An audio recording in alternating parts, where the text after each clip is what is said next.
देख रहे हैं आप और मैं हूं आपके साथ पुनीता सिंह। बुलेटिन की शुरुआत और बात करेंगे पीओके की। आखिर पीओके में चल क्या रहा है, पीओके की भविष्यवाणी क्या बता रही है, योग इस वक्त पीओके को लेकर क्या बन रहे हैं, इस पर आज हम ज्योतिषी के साथ चर्चा करेंगे। लेकिन उससे पहले खबर आपको विस्तार से बता देते हैं। देखिए, पाकिस्तान अधिकृत कश्मीर यानी पीओके एक बार फिर से उबल रहा है। महंगाई, बिजली संकट, टैक्स नीति और राजनीतिक असंतोष को लेकर लंबे समय से चल रहे विरोध प्रदर्शनों के बीच अब हालात बहुत ज्यादा तनावपूर्ण हो गए हैं। मीडिया रिपोर्ट्स की माने तो पाकिस्तान ने पीओके में विरोध प्रदर्शन और संभावित अशांति को नियंत्रित करने के लिए भारी हथियारों से लैस करीब 8,000 अतिरिक्त रेंजर्स तैनात कर दिए हैं। अब इस कदम के बाद इलाके में सुरक्षा व्यवस्था बेहद कड़ी कर दी गई है और कई संवेदनशील इलाकों में निगरानी बढ़ा दी गई है। रिपोर्ट्स में यह दावा हो रहा है कि प्रशासन किसी भी बड़े विरोध प्रदर्शन या फिर बगावत जैसी स्थिति को रोकने के लिए पूरी तरीके से तैयारी में जुटा हुआ है। वहीं दूसरी ओर स्थानीय संगठनों और प्रदर्शनकारियों का यह आरोप है कि उनकी आवाज दबाने के लिए सुरक्षा बलों की मौजूदगी बढ़ा दी जा रही है और यही वजह है कि क्षेत्र में तनाव और राजनीतिक टकराव की जो आशंकाएं हैं वो पहले से ज्यादा बढ़ गई हैं। पीओके में पिछले कुछ महीनों से आर्थिक संकट, बढ़ती कीमतों और प्रशासनिक फैसलों के खिलाफ प्रदर्शन देखने को मिल रहे हैं। कई बार इन प्रदर्शनों ने बड़े आंदोलन का रूप भी लिया है और ऐसे में अतिरिक्त रेंजर्स की तैनाती को लेकर कई सवाल खड़े हो रहे हैं। विशेषज्ञ ये मानते हैं कि अगर जनता और प्रशासन के बीच टकराव बढ़ता है तो हालात जटिल हो सकते हैं। हालांकि पाकिस्तान सरकार की ओर से इसे कानून व्यवस्था बनाए रखने के लिए उठाया गया कदम बताया जा रहा है, लेकिन विपक्षी समूह और स्थानीय संगठन इसे असंतोष को दबाने की कोशिश के रूप में देख रहे हैं। लेकिन फिलहाल इस पूरे घटनाक्रम पर क्षेत्रीय और अंतर्राष्ट्रीय नजर बनी हुई है, क्योंकि पीओके में बढ़ता तनाव पाकिस्तान के लिए एक नई राजनीतिक चुनौती बन सकता है। और ऐसे में यह भी कहा जा रहा है कि पाकिस्तान सरकार के लिए, वहां की सेना के लिए इस वक्त गंभीर स्थिति बनी हुई है। हमारे साथ राकेश चतुर्वेदी ज्योतिषी जुड़े हुए हैं। बहुत स्वागत है आपका राकेश जी इंडिया न्यूज पर। क्या योग बन रहा है इस वक्त पीओके को लेकर? क्या वाकई में पाकिस्तान इस वक्त टूट की कगार पर है? क्या है आपकी भविष्यवाणी से लेकर? नमस्कार। सर्वप्रथम तो इंडिया न्यूज के सभी दर्शकों को भी मेरा वंदन है। देखिए, आपको बता दें कि इसी मंच से हम लोगों ने बहुत पहले एक चर्चा किया था और मैंने बहुत ज्यादा इस पर गणनाओं के आधार पे मैंने बोला था कि हमारे पड़ोसी देश पाकिस्तान में जो है आने वाला समय जो है बहुत कठिन होने वाला है। और कठिनाई इस तरीके से भी कि वहां जो है सत्ता को लेकर के जो वर्तमान सत्ता में बैठे हुए लोग हैं, जो वर्तमान शासन है, उसको लेके बहुत बड़ा विरोध और तख्तापलट और एक बार फिर से जो है पूर्णतया आर्मी आधीरस्त जो है आ जाएगा दिखाने के लिए।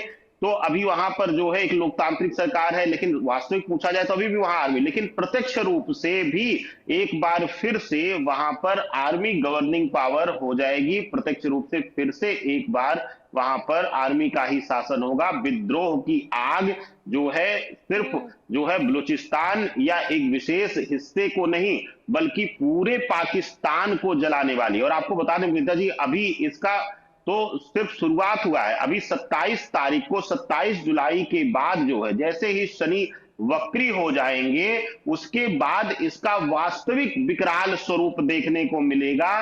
चाहे कितने भी रेंजर लगा दें, कितने भी सुरक्षा को बढ़ा दें, कितना भी लोगों को बांधें, वहां पर बलूचिस्तान से लेकर के पाकिस्तान के हर एक हिस्से में जो है गृह युद्ध जैसी, विद्रोह जैसी चीजें निकल कर आएंगी। लोग सड़कों पर आएंगे, लोग विद्रोह करेंगे, हथियार उठाएंगे और सरकार को झुकना पड़ेगा। सरकार को कहीं ना कहीं किसी न किसी रूप में टूट करके झुकना ही पड़ेगा। इस तरीके के ग्रहीय संयोजन के आसार जो हैं इशारा कर रहे हैं। एक और चीज बहुत बड़ी मैं आपको बता दूं कि अभी जो है वृषभ राशि में मंगल है, वृषभ राशि से निकल करके मिथुन में 2 अगस्त को चले जाएंगे और शनि जो है 12वें घर में मीन राशि में वक्री अवस्था में रहेंगे। यह स्थिति पाकिस्तान के लिए बहुत भयावह होने वाली है। बलूचिस्तान के साथ साथ पाकिस्तान के जो है मुख्य शहरों में बड़े जो है हमले, आतंकवादी हमले, जो है बम विस्फोट इत्यादि आत्मघाती हमले, यह सभी देखने को आने वाले समय में पाकिस्तान में मिलने वाले हैं। बिल्कुल, यानी कि योग अच्छा नहीं चल रहा है इस वक्त पाकिस्तान का। लेकिन क्या वाकई में भविष्यवाणी इसे लेकर आपकी क्या बता रही है कि पीओके को लेकर अब वो दिन दूर नहीं जब भारत में भी शामिल हो सकता है? क्या ऐसा भी योग है क्या कोई?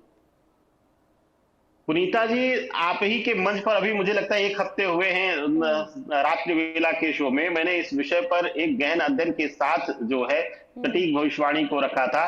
अब जो भारत है, अब देखिए कि गुरु जो है अतिचारी अवस्था में है और उच्च का है। ऐसी अवस्था में भारत भले ही गुरु प्रधान रहा है, हम झुकना पसंद किए हैं, लेकिन अब जो है विगत जो है 1.5 से 2 सालों में आप देखेंगी भारत और ज्यादा कूटनीतिज्ञ हुआ है। और ऐसी अवस्था में जो परिस्थितियां जो है वहां की है, पीओके की है, पाकिस्तान ऑक्युपाइड बाय कश्मीर की है, जो चीजें वहां की ग्रह दशाएं हैं, जो परिस्थितियां हैं, उसको देखते हुए भारत जो है प्रत्यक्ष रूप से, अगर वह शामिल भी होना चाहेगा तो भारत प्रत्यक्ष रूप से उसको अपना अंग अभी नहीं बनाएगा।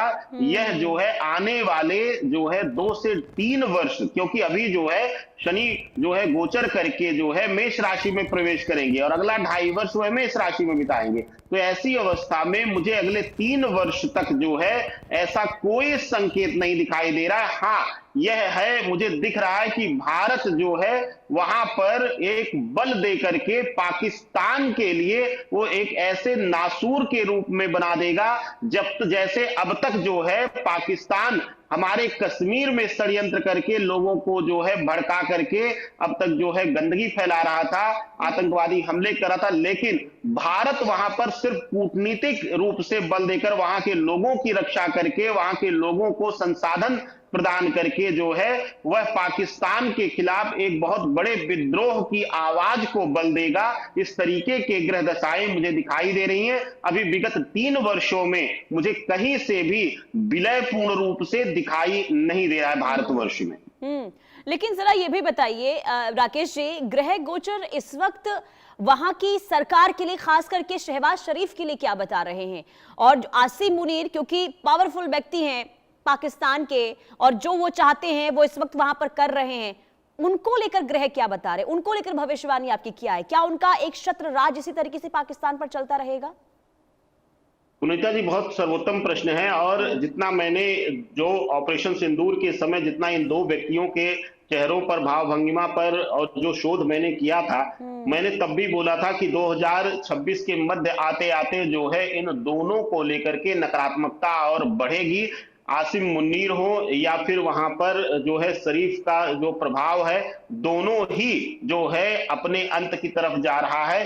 हाँ, आने वाले समय में आर्मी ही वहां पर जो है प्रभावी होगी, लेकिन वहां पर जो है मुन्नीर का प्रभाव जो है समाप्त होगा। कोई नया जो है एक डिक्टेटर के रूप में जो है सत्ता अपने हाथ में लेगा। इस तरीके के प्रभाव देखने को मिल रहे हैं। और आने वाला समय, मैंने जैसा कि आपको बताया कि 27 जुलाई के बाद शनि जैसे ही वक्री होगा, आप देखिएगा कि अभी जो है पीओके, बलूचिस्तान इत्यादि में जो है आवाजें विद्रोह की उठ रही है। यह जो है विशेष रूप से जो है इस्लामाबाद और लाहौर तक भी पहुंचेंगी और वहां भी सत्ता को लेकर के, वहां के प्रधानमंत्री को लेकर के, वहां के आर्मी चीफ को लेकर के जो है विद्रोह होगा। सत्ता से हटाने का प्रयास होगा, पद से हटाने का प्रयास होगा।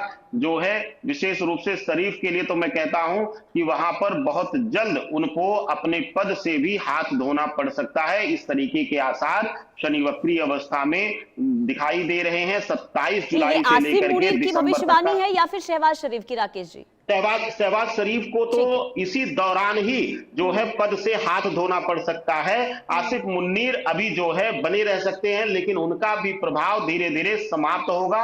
उनके लिए भी उनके ऊपर कोई नया डिक्टेटर आ सकता है। इस तरीके की चीजें प्रभावी रूप से दिखाई दे रही हैं पुनीता जी। और देखिए, चर्चाएं तो हो भी रही है कि मरियम नवाज को वहां की प्रधानमंत्री के तौर पर चुना जा सकता है। अब क्योंकि विद्रोह लगातार बढ़ रहा है वहां की सरकार के खिलाफ शहबाज शरीफ को लेकर, क्योंकि कठपुतली इस वक्त सीधे तौर पर देखने को मिल रहे हैं कि जो आसिम मुनीर चाहते हैं उसी राह पर आगे बढ़ रहे हैं। लेकिन क्या खैबर पख्तूनख्वा की बात कर ले, बलूचिस्तान की बात कर ले, पीओके को लेकर तो आपने बता ही दिया क्या स्थिति बनी हुई है। लेकिन क्या ये, क्योंकि अलग मुल्क ये सभी चाहते हैं, ये जो दो प्रांत है ये अलग मुल्क चाहते हैं, पाकिस्तान से अलग होना चाहते हैं, क्या वाकई में भविष्य में ये दोनों ही प्रांत अलग हो सकते हैं, अलग मुल्क बन सकता है? क्योंकि वहां पर भी विद्रोह बड़े पैमाने पर देखने को मिल रहा है राकेश जी।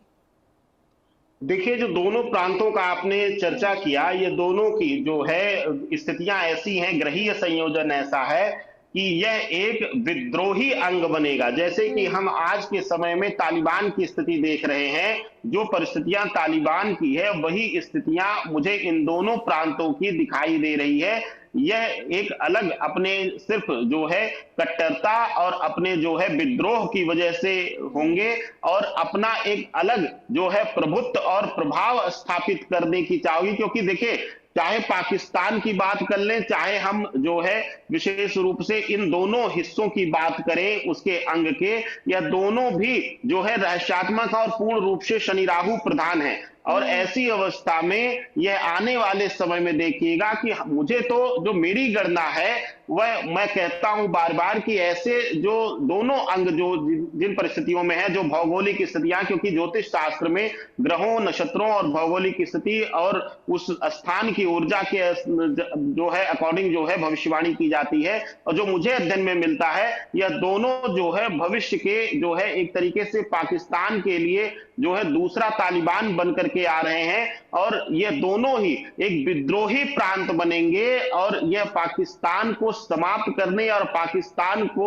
जो है सबसे ज्यादा जो उंगली करेगा या आंख दिखाएगा, वह ये दोनों प्रांत ही होने वाले हैं। लेकिन देखिए, एक तरफ तो विद्रोह की लहर लगातार राकेश जी पाकिस्तान से सामने आ रही है, दूसरी तरफ आर्थिक संकट भी बहुत ज्यादा है पाकिस्तान के ऊपर, कर्ज में डूबा हुआ है पाकिस्तान।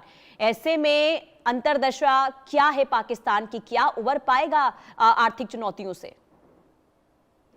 देखिए, आर्थिक चुनौतियों के अनुसार देखा जाए तो वृषभ लग्न की कुंडली हमारी है, मिथुन लग्न की कुंडली उनकी है, और जो परिस्थितियां है, अगर जो है लग्न से देखा जाए तो 12वें घर में उनके जो है राहु आ जाता है। ऐसी अवस्था में अब जो है पाकिस्तान की स्थिति और बद से बदतर होने वाली है, और आर्थिक रूप से हम जैसे कि लगातार युद्ध इत्यादि में चर्चा कर रहे थे किसी एक विशेष देश के बर्बाद होने की, ईरान की, लेकिन आप देखिए कि आने वाले समय में पाकिस्तान की स्थिति, चाहे उनकी करेंसी के रूप में देखा जाए, चाहे वहां पर इकोनॉमिक दृष्टिकोण से, आर्थिक दृष्टिकोण से देखा जाए, वह बहुत ज्यादा बद से बदतर होने वाली है। खास करके जो है विशेष रूप से अगर देखा जाए कि इसी जो है सितंबर के बाद से जो ग्रहीय स्थितियां और महादशा अंतर्दशाओं का जो फलित होने वाला है, परिवर्तित होने वाला है, उसके अनुसार देखा जाए तो सितंबर के बाद से, लगभग 17 सितंबर के बाद से वहां स्थिति और भयावह होगी, महंगाई की स्थिति और वहां पर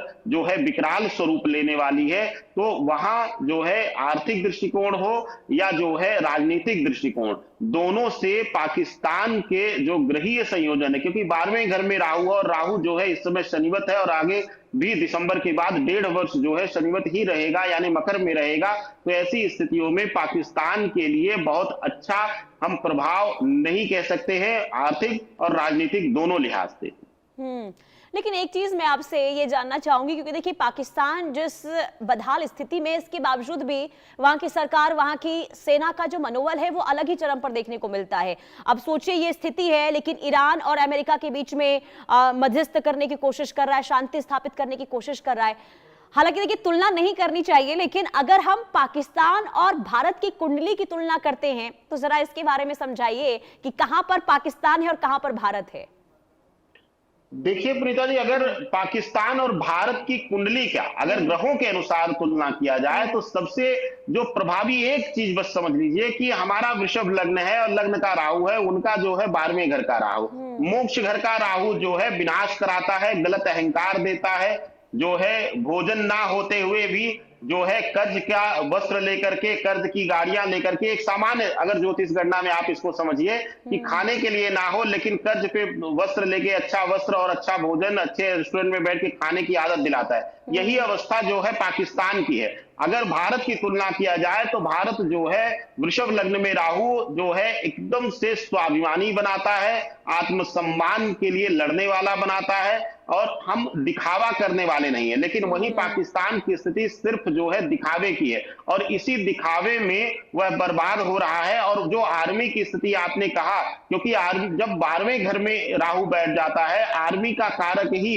जो आर्मी के बल का कारक ही जो है मंगल और राहु है, तो 12वें घर में राहु बैठ करके जो है झूठ, आडंबर, मायाजाल फैलाना और उनको जो है विशेष रूप से अपने मान सम्मान की भी चिंता ना होना, यह जो है उनके लिए सबसे ज्यादा जो प्रभाव दिखाता है। और यही कारण है कि वह जो है बड़बोलेपन में वह भी बोल जाते हैं जो 10 दिन बाद उनको मुंह छिपाना पड़ता है अंतर्राष्ट्रीय स्तर पर, चाहे मीडिया से हो चाहे अंतर्राष्ट्रीय स्तर पर जो है राजनीतिक दृष्टिकोण से हो। तो ऐसी अवस्था में उनके लिए जो ग्रहीय संयोजन है वह सिर्फ दिखावे का है, आडंबर का है और बहुत ज्यादा बड़बोलेपन का है। लेकिन हम जो है गुरु प्रधान और लग्न का राहु जो है हमारे लिए अपनी शक्तियों में वृद्धि करते हुए हम ठहराव के साथ हम झुक करके आगे बढ़ते और अपने आत्मसम्मान की लड़ाई लड़ते हैं। हम किसी के लिए जो है विशेष रूप से आत्मघाती नहीं है, हम आत्म सेवा करने वाले लोग हैं, हम जन सेवा करने वाले लोग